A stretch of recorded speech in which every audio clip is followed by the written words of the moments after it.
Our political opponents, though, are not our enemies. The press is not the enemy of the people.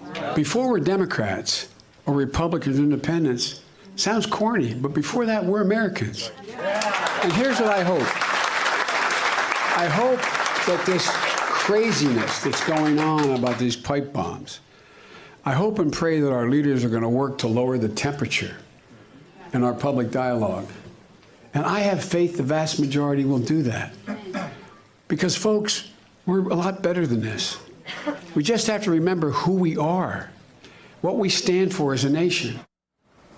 2 of the 13 suspicious packages found in recent days were addressed to that man, former Vice President Joe Biden, and that was his unifying message this afternoon, hours after federal authorities first identified a suspect. It was a call for unity and a cooling of tensions, a stark contrast to what's appeared on Donald Trump's Twitter feed in the last few days. In fact, Trump's social media conduct is a far cry from the strategies past presidents have used in times like these, where Trump attacked the media for negative stories and attacked Twitter for his follower count today. Listen to how his predecessors handled moments of crisis. When our citizens are abused or attacked anywhere in the world on the direct orders of a hostile regime, we will respond so long as I'm in this Oval Office. It was an act of cowardice, and it was evil. The United States will not tolerate it, and I will not allow the people of this country to be intimidated by evil cowards. The object of terrorism is to try to force us to change our way of life, is to force us to retreat, is to force us to be what we're not, and they're going to fail. They're simply going to fail. But as Americans and as a nation, we will not be terrorized. We will not cower in fear, and we will not be intimidated. We will be vigilant, and we will work together. I've updated leaders of Congress in both parties, and we reaffirm that on days like this, there are no Republicans or Democrats. We are Americans united in concern for our fellow citizens. Joining us now is A.B. Stoddard, Associate Editor and columnist for Real Clear Politics, Jason Johnson, Politics Editor for The Root, and the Rev. Al Sharpton, President of the National Action Network and host of Politics Nation here on MSNBC. Jason, let me start with you, because you and I were together Wednesday when the suspect hadn't been identified, when the FBI hadn't moved so quickly on the fingerprint. 3 more persons targeted, 3 more devices uncovered this morning. FBI making clear they don't know how many more could be out there. But your thoughts on both the day's developments and the president's conduct? Well, one, it's good to see that the FBI and national security agencies continue to do their job with vigilance, despite the fact that they've been bludgeoned by this president for the last year for supposed incompetence and corruption. Our lives, as much as I may have criticisms of how law enforcement operates in this country, they are still our line of defense against maniacs and terrorists out there. But I have to say, Nicole, and this has always been a problem with this president, he has always shown a sympathy or a dismissiveness towards terrorism.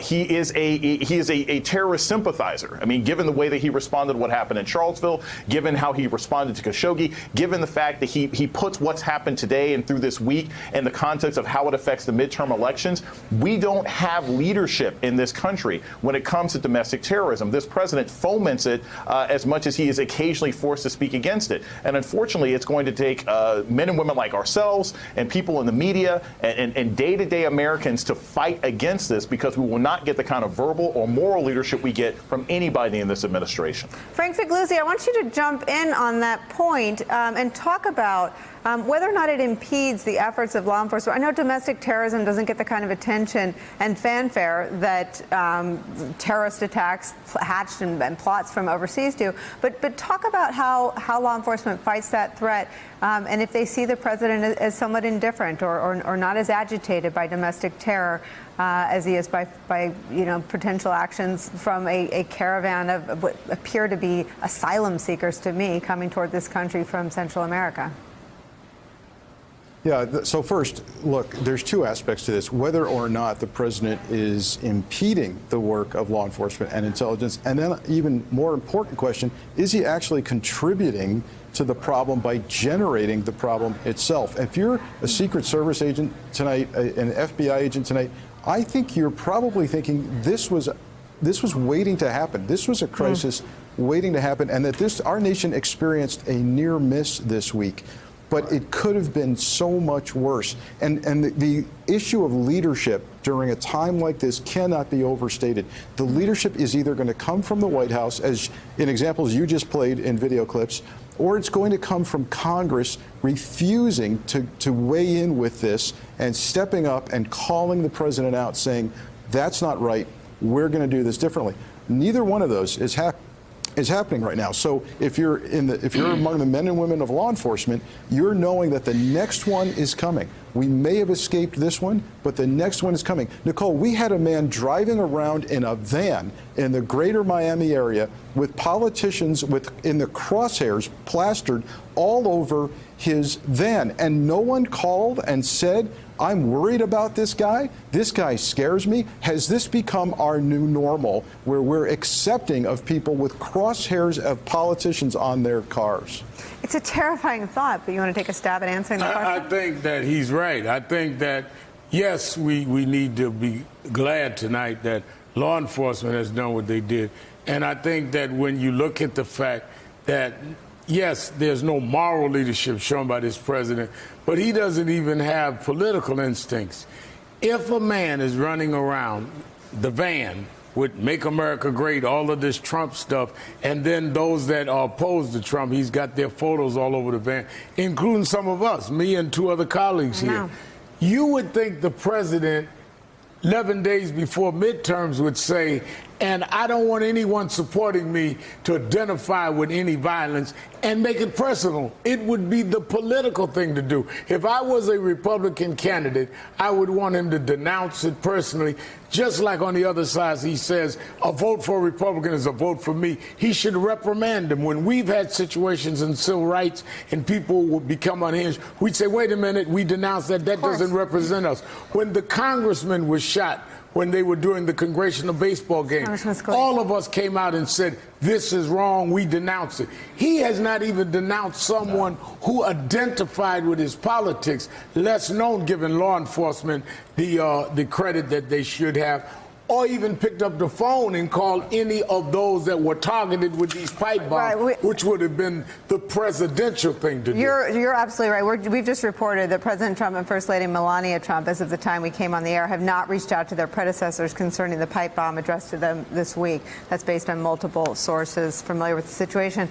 A.B. Stoddard, I want to ask you something. The president this week announced that the Pentagon would send, I believe, 800 troops to the border, ostensibly to protect this country from a slow-moving group of families, children, women who are under the camera coverage of another network 24/7, moving very slowly. I think they're about 1,200 miles away from the southern border.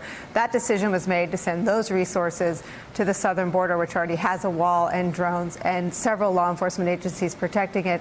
And I'm not aware of any actions he took personally to help catch a serial mail bomber targeting his political rivals. Are you? Oh. I mean, Nicole, the tweet this morning said it all. I know that he has really been outrageous on his Twitter feed for 3 years running, or even before he was a candidate. But I do think this morning's one that you've had up on screen is really one of the lowest of his entire candidacy and presidency. He was basically saying, boo-hoo, the focus is off of the scary caravan that I keep trying to spotlight and highlight, and is all I want to talk about. And I can't believe we have to deal with this bomb stuff, in quotes, when the lives of former presidents, not to mention people in mailrooms and security details across the country's lives, were at risk these last few days. They probably couldn't sleep. God forbid something happened to them. And he's never going to take this with the seriousness with which his job requires. He's held to a higher threshold. The burden on him is bigger. He refuses to accept it. We've seen that again and again. I think the problem for me this week is really watching Republicans who continue to abdicate their own responsibility at these moments, and people in your party, Nicole, who could have stood up and said, you know what, actually, I mean, they tweeted about we don't want violence, this and that, but what about something today after that tweet? Why is Lindsey Graham, always trying to calm the president down and then pleading with him in his Twitter feed for moral leadership to stand up to the Saudi government, but he couldn't say today, that's not what we're talking about. We're not trying to use use this for political gain and scare people about the caravan just to juice the early voting totals for Republicans. I'm just stunned that they would read that and watch the way he's comported himself the last 72 hours and continue to be quiet. It's galling. It's galling. It's nothing short of galling. Do you have an answer to why they sent 800 troops to the southern border to ostensibly protect this country from a slow-moving human tragedy?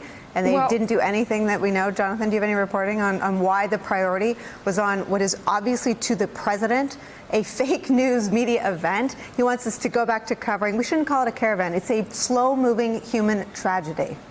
That's right. And I think there are two things at once here. I mean, there's certainly, look, you'd like to think that General Mattis and the Pentagon would not be involved in something that's political, simply political purposes. You know, there is some element of border security. But this is clearly, the timing of this is such, just less than 2 weeks from the midterms, where it's hard to read anything other than politics. Let me stop you, though. They were involved in putting babies in cages. That happened on military bases. And now they're involved in sending 800 troops to the border to protect us from a slow-moving human tragedy full of families and children. They're taking their orders from the commander-in-chief. The commander-in-chief who wants certain issues to be at the forefront in the final stretch here. The Republicans, people in the White House, people close to Trump, have been feeling really good the last couple of weeks about where things were. They do feel like they got a burst of energy after the Kavanaugh hearings. They do think, as cynical as it may be, I talked to someone close to the White House in the last couple of days who said the caravan is the best thing for us. That the more Fox News shows that the overhead view of those people walking up 1,000 miles from the border, but it looks menacing, it looks scary. That's good for us. Fox we want News to be cameras are on it 24/7. Right. We want to be strong on immigration. Middle Easterners hiding. And you're seeing that today. I mean, you're seeing,